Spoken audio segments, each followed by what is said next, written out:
Hello. तो दोस्तों, मेरा नाम है विक्रम सिंह राजपूत। और welcome to my channel your friend Rajput.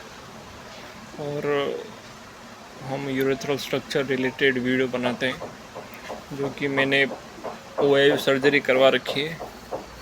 उस हिसाब से मैं अपना एक्सपीरियंस बताता हूँ कि मेरा कैसा चल रहा है। तो दोस्तों, उससे पहले मैं ये क्लियर कर लेता हूँ, मैं कोई प्रोफेशनल कोई डॉक्टर नहीं हूँ या फिर कोई यूट्यूबर नहीं हूँ। तो प्लीज़ एडिटिंग वगैरह पे ध्यान मत दो। और मैं अपना एक्सपीरियंस बता रहा हूँ, जो आपको सही लगे, आपका मन करे वो करिए। मैंने जो अब तक फेस किया है, मैं आपको ये क्लियर कर देता हूँ। तो दोस्तों, सबसे पहले आज हमारा टॉपिक है कि बेस्ट सर्जरी कौन सी होती है, यूरेथ्रोप्लास्टी या ओआईयू। आज तक मैंने हज़ारों जन से बात की है, उनकी कुछ राय, उनका मशवरा और मेरा कुछ एक्सपीरियंस वो मिला जुला के मैं आपको शेयर करूँगा। ये मेरा चैनल बनाने का एक ही मोटिव है कि भाई कोई मेरा, क्योंकि मैंने ये फीलिंग फेस की है भाई कि जब आपको यूरेथ्रल स्ट्रक्चर हो तो आदमी बहुत डरा सहमा रहता है। वो खुद को बहुत अकेला महसूस करता है कि यार दुनिया में खाली मैं ही हूँ ऐसा। तो इसलिए मैंने चैनल बनाया कि भाई बहुत बैठे हैं आपके ऐसे, उसमें से मैं भी एक हूँ। तो मैंने भाई ओआईयू ऑपरेशन करवाया है और मेरा सर्जरी को हो गए हैं 1.5 साल, आप समझ लो 1.5 साल लगभग हो चुके हैं। और अब तक मैं कैसा फीलिंग करता हूँ ये मैं आपको लास्ट में बता दूँगा। तो उससे पहले हम बताते हैं कि ओआईयू की साइड इफ़ेक्ट वगैरह क्या है। और कई लोग डरते हैं कि यूरेथ्रोप्लास्टी करवाएंगे तो ये हो जाएगा, ओआईयू करवा देंगे तो। ऐसा है कि देखो, सबसे पहले आपको समझना पड़ेगा ओआईयू क्या है, ओआईयू में होता क्या है। तो भाई ओआईयू एक सिंपल सा सर्जरी है, उसमें जो आपका यूरेथ्रा जहाँ पे नैरो हुआ है, जो पार्ट चपटा हो गया है, उसमें खाली एक इंस्ट्रूमेंट डाल के उसको ओपन किया जाता है। लेज़र भी होता है और नाइफ वाला भी होता है, ओआईयू और वीआईयू, ये दो प्रकार के। उसमें मैंने नाइफ वाला करवाया है।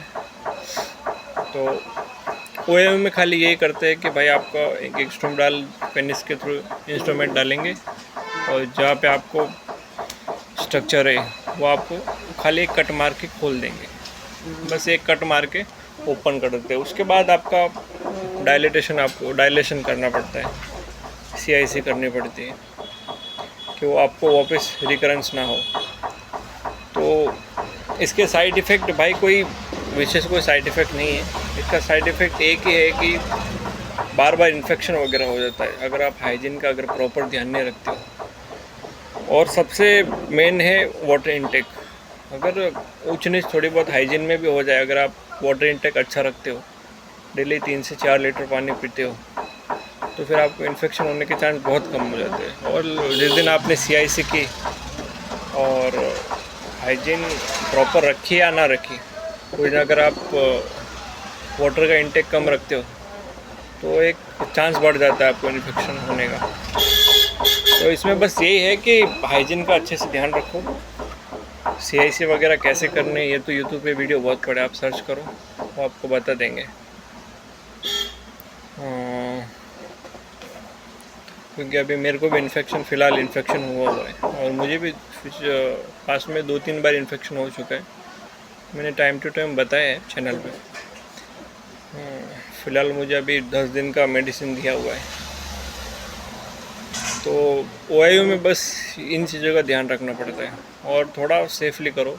ज़्यादा घाई वगैरह, जहाँ अगर फोर्स लगाना पड़ रहा है तो वहाँ पे 2 मिनट रुक जाओ या थोड़ा पीछे लेके फिर आराम से जेल वगैरह का अच्छा यूज़ करो।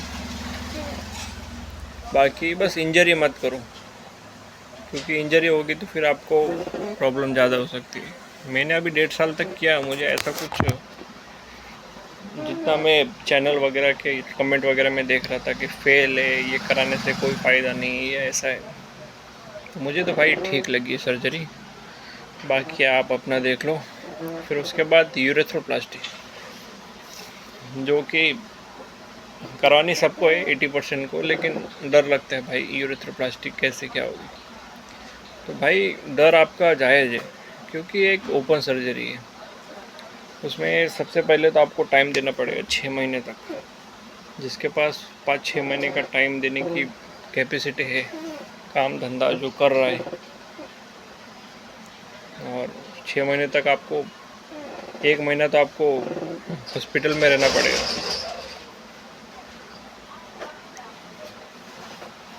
कैटेटर डाल के, हॉस्पिटल नहीं तो अगर घर पे भी आ जाते तो 1 महीना तो आपको कैटेटर डाल के रखना पड़ेगा।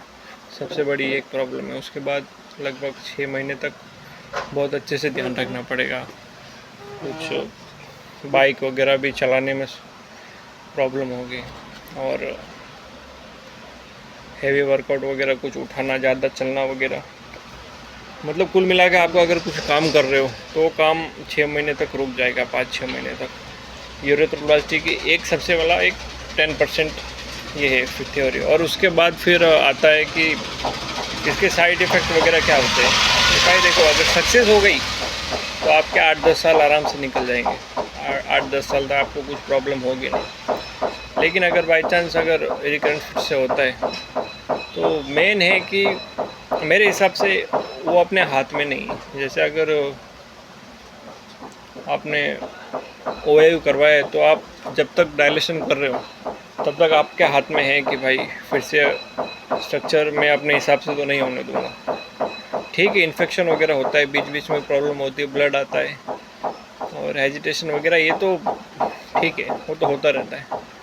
लेकिन अपने हाथ में तो है कि फिर से वो स्ट्रक्चर हम नहीं होने देंगे। CIC अगर कोई हफ्ते में करता है, कोई 1 दिन में करता है, कोई 2 दिन में करता है, तो इसका एक ये फ़ायदा है। यूरेथ्रोप्लास्टी ठीक है, बहुत अच्छी है, लेकिन बस इसका ये है कि अपने हाथ में इसमें कुछ नहीं है। यूरेथ्रोप्लास्टी हम करवाते हैं,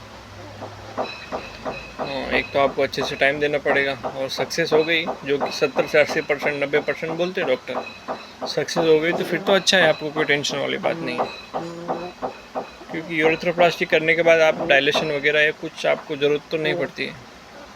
तो फिर अगर फेल हो गया तो फिर वो आपने ओपन ऑपरेशन करवाया, यूरेथ्रा वगैरह कट लगाए, फिर एक ही चीज़ में थोड़ा हिचकिचाहट होती है कि भाई ऐसा कुछ हो गया।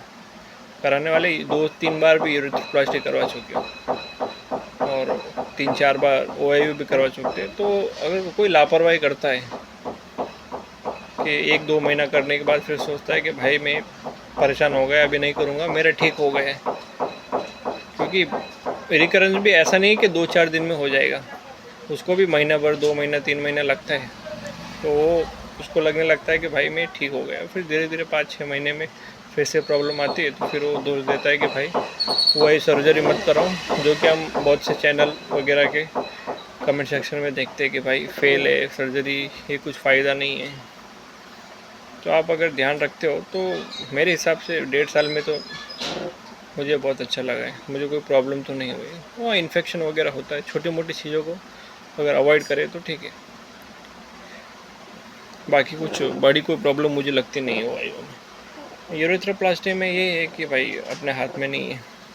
बाकी तो अभी ज़्यादा इस चीज़ की क्या बात कर सकते हैं, साइड इफ़ेक्ट वगैरह ऐसे सोचे तो किसी किसी का इरेक्शन में भी प्रॉब्लम आया है, किसी किसी का वो सर्जरी प्रॉपर हुई ही नहीं तो उसका यूरेथ्रा वहाँ से अंदर से पक गया है तो उसकी रस से निकलती है। मतलब ये तो छोटी मोटी चीज़ें छोड़ ही दो आप, ये बहुत होती है। लेकिन इससे डरो मत आप, क्योंकि ये 1-2%, 3% लोगों को होने वाली चीज़ है। बाकी बड़ी चीज़ यही है कि भाई आपको अच्छे से टाइम देना पड़ेगा, और अगर भगवान ना करे फिर से अगर आपको रिकरेंस हो गया, स्ट्रक्चर आ गया यूरेथ्रोप्लास्टी करने के बाद, तो फिर वो प्रॉब्लम थोड़ा ज़्यादा लगने लगता है।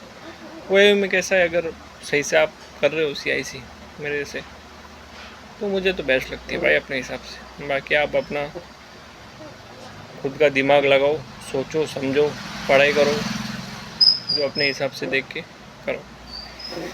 मेरा तो मानना भाई यही है। और जो कोई मेरा चैनल पे नया है भाई, सब्सक्राइब ज़रूर कर लेना चैनल को, कि फ्यूचर में मैं वीडियो और बना सकूँ। तो बाय बाय दोस्तों, आज के लिए इतना ही है।